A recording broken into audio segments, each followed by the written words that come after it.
فرضت علي الصلاة 50 صلاة كل يوم بيك أنو 50 صلاة قديتها تدرق بي النبي صلى الله عليه وسلم صلاة مجمرة قديتها تدرق وسندرو 50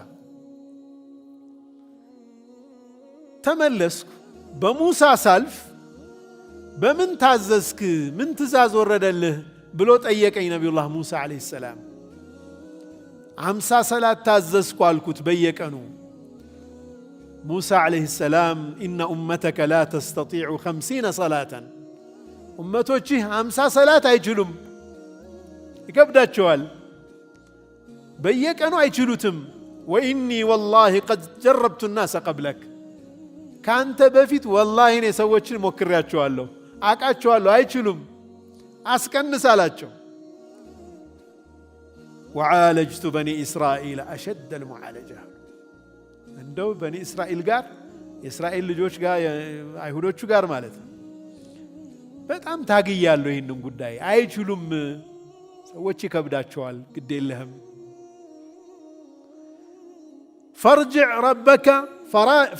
فارجع إلى ربك فاسأله التخفيف لأمتك ወደ ጌታህ ተመለስና ማቅለያ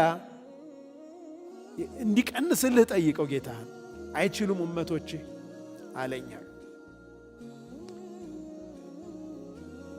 ተመለስኩና ይህንኑ ጥያቄ ያቀረብኩት ጌታዬ ዘንድ 10 ተቀነሰልኝ አሁንም ወደ ሙሳ ተመለስኩ አሁንም አትችልም አይችሉም ኡመቶቼ አለኝ አሁንም 10 አስቀነስኩ አሁንም ወደ ሙሳ ተመለስኩ አሁንም እንደዚሁ 10 አስቀነስኩ ይላሉ ነብዩ ሰለላሁ ዐለይሂ ወሰለም 10 ደረስኩ ከ10 በኋላ ተመልሼ ሄጄ ጠየቅኩ 5 ተደርጎልሃል ተባልኩ 10 ተቀነሰ 10 መጨረሻ 10 ሲቀር 5 ተደርጎልሃል ተባልኩ አሁንም ነብዩላህ ሙሳ ጋር إن أمتك لا تستطيع 5 صلوات كل يوم በየቀኑ 5 ወቅት ሰላት 5 ጊዜ መስገድ ኡመቶች አይችሉም አሁንም አስቀንስ እኔ ካንተ በፊት ሰዎችን አቃቸዋለሁ ሞክሬያለሁ በኒ እስራኤሎች ጋር ብዙ ሞክሬያለሁ አስቀንስ ግድ የለህም አላቸው ነብዩ ሰለላሁ ዐለይሂ ወሰለም سألت ربي حتى استحييت له ጌታዬን እንደው እስከማፍር ድረስ ጠይቄዋለሁ ከዚህ በላይ አልጠይቅም አለ ነብዩ ሰለላሁ ዐለይሂ ወሰለም ولكن أرضى وأسلم እቀበላለሁ ወድጄ ይህንኑ እንጂ ከዚህ በታች ቀንስልኝ ለማለት አፍራለሁ ጌታዬን አሉ ይህንን ሲሉ ይህን ብዬ ካለፍኩ በኋላ ተጣሪ ተጣራ أمضيت فريضتي ግዴታዬን አጽድቄያለሁ አሳልፌያለሁ وخففت عن عبادي ከባሮቼም አቅልዬላቸዋለሁ የሚል ጥሪ ደረሳቸው ማለት ነው 5 ወቅት ሰላት እንግዲህ የሰላትን ክብደት ያሳያል ወንድሞች አባቶች ሌሎቹ ግዴታ የተደረጉት ነገሮች ሁሉ በጅብሪል አማካኝነት ወህይ የወረደ ነው ሰላት በቀጥታ ከአላሁ ዐዘ ወጀል ለነብዩ አለይሂ ሰላቱ ሰላም የተሰጠ መመሪያ ነው ሰላት ግዴታ ከሰላት ወደ ኋላ ማለት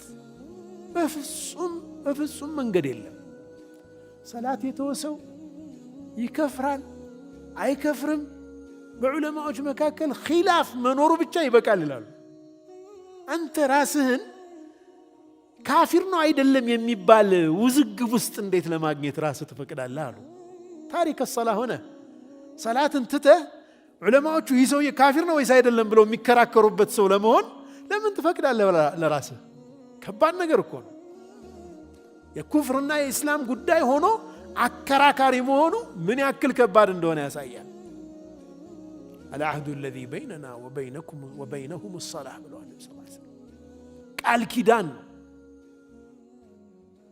الصلاة عماد الدين صلاة يدين مسسونو فمن تركها فقد هدم الدين يا راس دين دينون ما ماني نكوال የራሱን ዲኑን ናደ እኮ ነው። ከባድ ነገር ነው። ሰላት የኛ የማንነታችን መገለጫ ነው። ያ ኢኽዋ አንድ ጥያቄ ልጠይቃችሁ። ከዙሁር በፊት የሆነ አይነት ሐል ውስጥ ቆይታችሁ ሰግዳችሁ ስትጨርሱ የሚሰማችሁ ስሜት ዱንያ ላይ ምንም ነገር ብታደርጉ ይመጣል ያ ስሜት?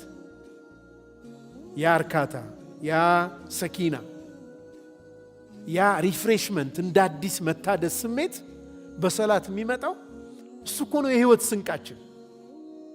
አሐዱል ዑለማ ምን ብለዋል? ሰላት ማለት አሉ ልክ እንደ ጋዝ ስቴሽን ነው አሉ። ጋዝ ምንድነው? ማደያ ማለት ነው። ማደያ ላይ መኪና ሞልተህ ትነሳለህ። ሲወርድ ፊውል ሎው ምንድነው ነዳጅ ዝቅ ሲል ሄደህ ትሞላለህ። ካልሞላህ መንቀሳቀስ አይቻልም። መሙላት አለብህ። እንደገና አሁንም ትንቀሳቀስና ትሞላለህ። ይህ መንፈሳዊ ፊውል ነው። በቃ መንፈሳዊ ነዳጅ ነው። ፈጅር ሞልተህ ትነሳለህ፣ ትንቀሳቀሳለህ። ዙሁር ላይ ሎው ይሆናል። እንደገና ትሞላለህ፣ ራስክን ታድሳለህ። እስከ ዓስር ይወስድሃል። እንዲህ እያልክ ዒሻ ላይ ሞልተህ ደግሞ ትተኛለህ። በዚህ መልኩ ነው መንፈሳዊ ህይወታችን የተሳካ ሆኖ ምድር ላይ ያሉ ጣጣዎችንም መሸከም የምንችለው ማለት ነው። ካለዛ አይቻልም። ሰው ሰላት የሚሰግደው ለአላህ ብሎ አይደለም ማለት አላህ አይደለም የሚጠቀመው በዛ ውስጥ። ወላሁ ገኒዩን አኒል ዓለሚን። ሰው ለራስ ስትል ጠፍት ድንጋይ ምንድነው ጨው ለራስ ስትል ጠፍት አለ ድንጋይ ነው ብሎ ይወረውረዋል። ሰው ዒባዳ በማድረግ መጀመሪያ የሚጠቅመው ራሱን ነው። አላህ ገኒይ ነው። አላህ ዐዘ ወጀል የተብቃቃ ጌታ ነው። ለው አነ አወለኩም ወአኺረኩም ወጅነኩም ወኢንሰኩም ካኑ ዐላ አትቃ ቀልቢ ረጁሊን ዋሒድን ሚንኩም ማ ዛደ ዛሊከ ፊ ሙልኪ ሸይአ። እኔ ንግስና ላይ አንድም የምትጨምሩት ነገር የለም ነው የሚለው አላህ ሱብሓነሁ ወተዓላ። ሁላችሁም ተቅዮች ብትሆኑ ልክ በነቢዩ ሰለላሁ ዐለይሂ ወሰለም ልብ አይነት ሁላችንም ከመጀመሪያው ከአደም ጀምሮ እስከ መጨረሻው ሰውም ጅኑም ተቅይ ቢሆን በአላህ ላይ ስልጣኑ ላይ የሚጨምርለት ነገር የለም። በተቃራኒው መጥፎ ብንሆን በአላህ ስልጣን ላይ የምንቀንሰው ነገር የለም። እኛውንን የምንጠቀሙ ዱንያችንም አኼራችን የሚስተካከለው የኛው ነው። ሰላት ዱንያም አኼራም ማስተካከያ መንገዳችን። ካለዛ ኔትወርክ ዜሮ ነው ማለት ነው። አላህ ጋር የለም ግንኙነት። ዜሮ ከሆነ ዜሮ ነው خلاص። በምን ትገናኛለህ አላህ ጋር? መገናኛችን ቀሰምቱ ሰላተ በይኒ ወበይነ ዓብዲ እኮ ብለዋል አላህ ሐዲስ አልቁድስ ላይ። በእኔና በባሪያዬ ከፋፈ አላህ ጋር እኮ ማውራት ማለት ነው። አልሐምዱሊላህ ረቢል ዓለሚን ሐሚደኒ ዓብዲ الرحمن الرحيم مجدني عبدي ولعبدي ما سأل اهدنا الصراط المستقيم سنل الله نكو يلمنو እሱ የመለሰልን እኮ ነው ያለው። እዚህ ሰላት በጣም ትልቅ ቦታ እንዳለው የምንገነዘብበት ነው ማለት ነው። الله سبحانه وتعالى بسمانو የምንጠቀም ያድርገን። أقول قولي هذا وأستغفر الله لي ولكم وجعلني وإياكم من الذين يستمعون القول فيتبعون أحسنه. السلام عليكم ورحمة الله وبركاته.